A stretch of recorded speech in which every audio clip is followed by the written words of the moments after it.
If you're looking to get some focused practice with SAT central ideas and details questions, you've come to the right place. Just make sure to pause the video and try each question on your own first. Let's get started. Let's start with an easy question. I do like to start with the main question too. So it says, according to the text, what is one reason some archaeologists are interested in recovering scents from ancient artifacts? And the reason I'm looking at that main question is to figure out, am I dealing with a detail or am I dealing with a main idea? In this case, it's more of a detail. One reason why some archaeologists are interested in recovering scents. So I could skim through and try to find that. This is a pretty short paragraph, so I might just read through the whole thing in this case. Scent is tightly interwoven with our daily lives, often evoking significant memories and impacting social events. This connection is of growing interest to archaeologists. Okay, so interest, right? Growing interest to archaeologists who hope to use it to better understand ancient. Okay, so right here, I feel like I'm getting what I'm looking for. Better understand ancient rituals, trade, social hierarchies, and medicine. So I'm going to stop right there and start eliminating. And you could put this in your own words, but I feel like it kind of speaks for itself. My prediction is that the one reason is to better understand these things. A, they are investigating whether people's sense of smell has declined. No. B, they believe the sense could illuminate important aspects of ancient life. Yeah, I would say those things are important aspects, so I'll keep B. C, they think that ancient scents would be enjoyable to people today.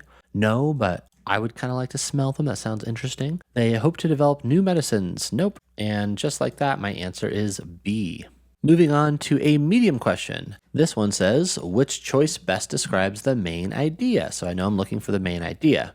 And a lot of the time, main ideas tend to live at either the beginning or the end of a paragraph. But same thing, I feel like this paragraph is short enough that I'm just going to work on reading through it to get a sense of the main idea, and I'll maybe, slow down a little bit in the beginning and the end in my head. I can't do that for you right now, but if I were reading it in my head, I just want to let you know I would kind of skim through, maybe paying a little bit more attention in the beginning and the end. Many intellectual histories of the Black Power movement of the 1960s and 70s rely heavily on essays and other explicitly ideological works as primary sources, a tendency that can overrepresent the perspectives of a small number of thinkers, most of whom were male. Historian Ashley D. Farmer has shown that expanding the array of primary sources to encompass more types of print materials, including political cartoons, advertisements, and artwork, leads to a much better understanding of the movement and the crucial and diverse roles that Black women played in shaping it. Okay, so I think the main idea is going to be one that shows up toward the end here, because I feel like the first half is sort of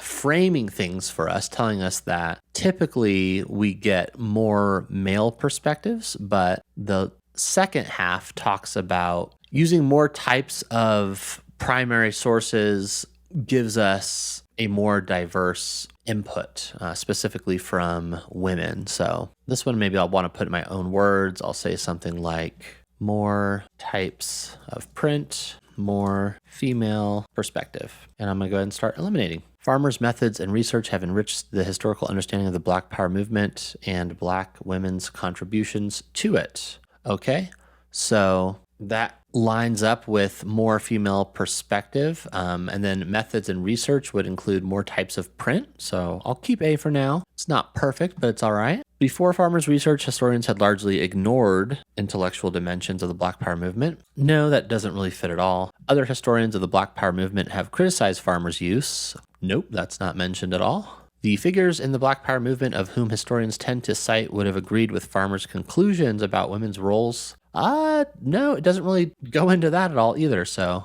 I didn't love A, but it's a heck of a lot better than all these other answers. So A is our answer. All right, let's end things with a hard one. Again, we're being asked for the main idea. So I'm going to read through the whole thing and make sure to pay attention to the end and beginning.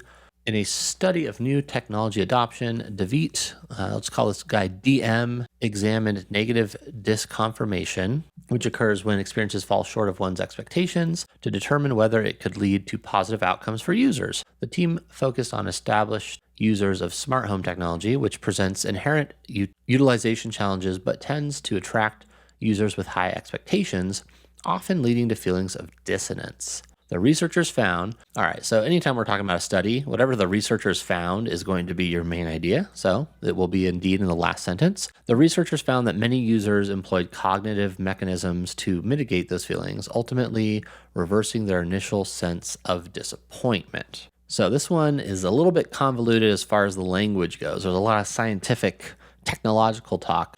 So what I want to focus on is the researchers found that many users employed cognitive mechanisms. So we can assume that these are cognitive mechanisms, and they're using those to mitigate or lessen these feelings. Instead of those feelings, we want to know the feelings of dissonance. And we know it's focusing specifically on smart home technology, which sounds pretty fancy. But anyway, what we want to focus on is that the main idea is these people were using cognitive mechanisms to help lessen the feeling of dissonance that they got from, basically their smart home technology not leading up to expectations. Oh, and sorry, finally, I do want to make sure it says ultimately. So like the main thing is they did ultimately reverse their initial sense of disappointment. And I probably should have been focusing on that more from the start, because that is sort of the crux of things, right? And in my own words, I would say eventually users felt better. And I know it's about disappointment, so that's just kind of in my own words. So research suggests that most users of smart home technology will not achieve a feeling of satisfaction. No, that doesn't fit with them eventually feeling better. Although most smart home technology is aimed at meeting the user's high expectations, those expectations in general remain poorly understood. No, it's not about a misunderstanding of the expectations. Again, it's about eventually feeling better using these cognitive mechanisms, whatever they are. Research suggests that users with high expectations for new technology can feel content with that technology even after experiencing negative disconfirmation. Yeah, that's exactly what we're saying. They eventually felt better. Although negative disconfirmation has often been studied, little is known about the cognitive mechanisms shaping users' reactions to it in the context of new technology adoption. No, that doesn't speak to them eventually feeling better. Although I'm still a little bit in the dark about what these cognitive mechanisms are, it doesn't matter, right? We're just focusing on the takeaway, and our answer is going to be C.